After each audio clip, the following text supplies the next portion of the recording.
Student learner YouTube চ্যানেলে তোমাদের সকলকে স্বাগত জানাই। আজ আমাদের আলোচ্য বিষয় ষষ্ঠ শ্রেণীর বাংলা বিষয়ের ফার্স্ট সামেটিভ এক্সাম অর্থাৎ প্রথম পর্যায়ক্রমিক মূল্যায়নের একটা উত্তর সহ নমুনা প্রশ্নপত্র নিয়ে। ফুল মার্কস তোমাদের থাকবে 30 এবং সময় থাকবে 1 ঘন্টা। প্রশ্নপত্রটা তোমাদের সেট নাম্বার 3। সরাসরি স্ক্রিনে তোমরা উত্তর সহ নমুনা প্রশ্নপত্রটা দেখতে পাচ্ছ। 1 সঠিক উত্তরটি বেছে নিয়ে লেখো। 1 × 8 = 8। 1 বাতাস ওড়ায় মিহিন সাদা ধুলো। মিহিন শব্দটি যে ক্ষেত্রে ব্যবহার করা যায় না, বালি, সুর, বৃক্ষ না কাপড়। সঠিক উত্তর হবে বৃক্ষ। 2 তপোবন পদটির সঠিক সন্ধিবিচ্ছেদ হলো তপযুক্ত বন, তপঃযুক্ত বন, তপযুক্ত বনঃ না তপঃযুক্ত বনঃ। সঠিক উত্তর হবে তপঃযুক্ত বন। 3 নিযুক্ত স্পন্দ এর সন্ধিবদ্ধ পদটি হবে নিপন্দ, নিস্পন্দ, নিঃস্পন্দ না নিস্পন্দ। সঠিক উত্তর হবে নিস্পন্দ।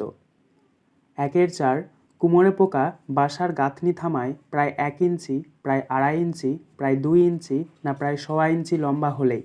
সঠিক উত্তর হবে প্রায় 1.25 ইঞ্চি।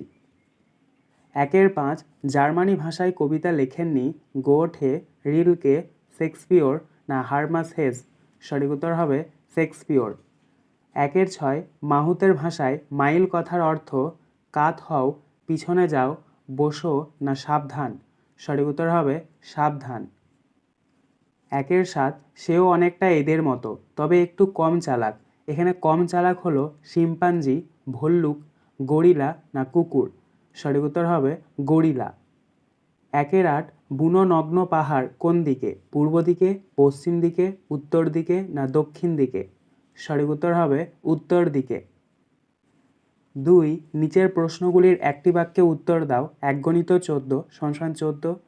2 রাখাল গাছের তলায় শুয়ে কি দেখছে? উত্তর রাখাল গাছের তলায় শুয়ে আকাশে ভাসমান মেঘেদের আনাগোনা দেখছে। 2 এমু পাখির বাসস্থান কোথায়? উত্তর এমু পাখির বাসস্থান আন্দিজ পর্বতে। 2 কুমোরে পোকা সময় সময় কত দূর থেকে মাটি সংগ্রহ করে থাকে লেখো। উত্তর কুমোরে পোকা সময় সময় 150-200 গজ দূর থেকে মাটি সংগ্রহ করে থাকে। 2 খোলের মধ্যে কি বোঝাই করা? উত্তর খোলের মধ্যে শুকনো খড়ের আঁটি বোঝাই করা। 2 সন্ধিবিচ্ছেদ করো। 1 নাম্বার ইতস্তত। ইতস্তত শব্দটি সন্ধিবিচ্ছেদ করলে পাওয়া যাবে ইতঃযুক্ত তত। 2 নাম্বার পঞ্চানন। পঞ্চানন শব্দটি সন্ধিবিচ্ছেদ করলে পাওয়া যাবে পঞ্চযুক্ত আনন। 2 সমচ্চারিত ভিন্নার্থক শব্দ কাকে বলে? উত্তর যে সমস্ত শব্দের উচ্চারণ প্রায় একই কিন্তু তাদের অর্থ সম্পূর্ণ আলাদা তাদের সমচ্চারিত ভিন্নার্থক শব্দ বলে। যেমন বয়াকার রয় বাড়ি শব্দটির অর্থ হচ্ছে জল এবং বয়াকার ডাইবিন রয় বাড়ি শব্দটির অর্থ হচ্ছে বাসস্থান। 2 বিসর্গ সন্ধি কাকে বলে? উদাহরণ দাও। উত্তর প্রথম শব্দের শেষে অবস্থিত বিসর্গের সঙ্গে পরের শব্দের শুরুতে থাকা স্বরধ্বনি ও ব্যঞ্জনধ্বনি যুক্ত হলে সন্ধির ফলে নতুন শব্দ অন্য ধ্বনিতে রূপান্তরিত হয়, তাকে বিসর্গ সন্ধি বলে। যেমন নি যুক্ত রব = নীরব। 2 সন্ধিবিচ্ছেদ করো সরস্বতী। সরস্বতী শব্দটির সন্ধিবিচ্ছেদ করলে পাওয়া যাবে সরহ যুক্ত বতী। 2 ধ্বনি ও বর্ণের মধ্যে পার্থক্য কী? উত্তর ধ্বনি হলো মুখের ভাষা, অপরদিকে বর্ণ হলো ধ্বনির লিখিত রূপ। 2 প্রদত্ত শব্দগুলির অর্থ লিখে বাক্য প্রয়োগ করো। 1 নাম্বার মাথা। মাথা শব্দটির অর্থ হচ্ছে মস্তক। বাক্য রচনা লিখবে কাতলা মাছের মাথা মোটা হয়। 2 নাম্বার তটিনী। তটিনী শব্দের অর্থ হচ্ছে নদী। তটিনী মানে নদী, একথা সবাই জানে না। 2 বুড়ো কোথায় থেকে নামলো? তিনি কত হাত লম্বা? উত্তর বুড়ো গাছের ফোঁকর থেকে নামলো, তিনি 1.5 হাত লম্বা। 2 আমি ভয়ানক আপত্তি করে বললাম। কে আপত্তি করে কি বলল?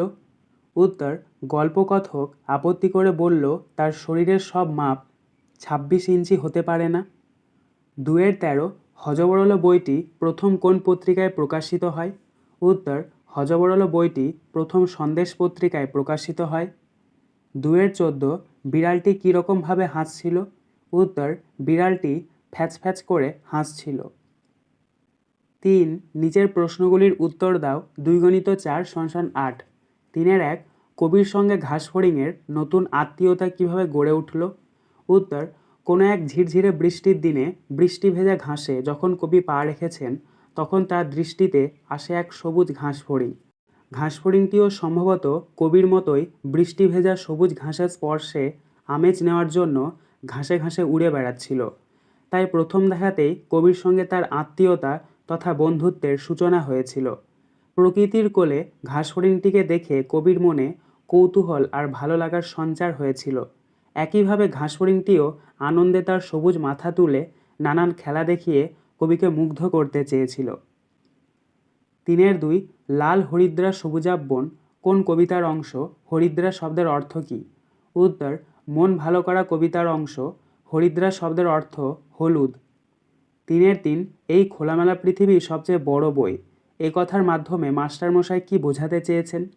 উত্তর, এই খোলামেলা পৃথিবী সবচেয়ে বড় বই এ কথার মাধ্যমে মাস্টারমশাই বোঝাতে চেয়েছেন এই পৃথিবীর সমস্ত পশু পাখি, জীবজন্তু, প্রকৃতি এবং সব কিছুকে ভালোভাবে পর্যবেক্ষণ করাটাই হলো আসল পড়াশোনা।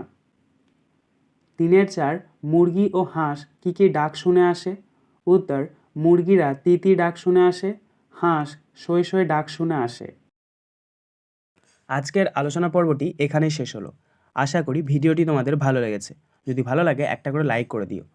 সবশেষে তোমাদের কাছে একটাই অনুরোধ, যারা এখনও পর্যন্ত আমাদের চ্যানেলটিকে সাবস্ক্রাইব করে উঠতে পারোনি তারা চ্যানেলটিকে সাবস্ক্রাইব করে পাশে থাকা নোটিফিকেশন বেলকে অল প্রেস করে নিও এই ধরনের নতুন নতুন ভিডিও পাওয়ার জন্য। ধন্যবাদ।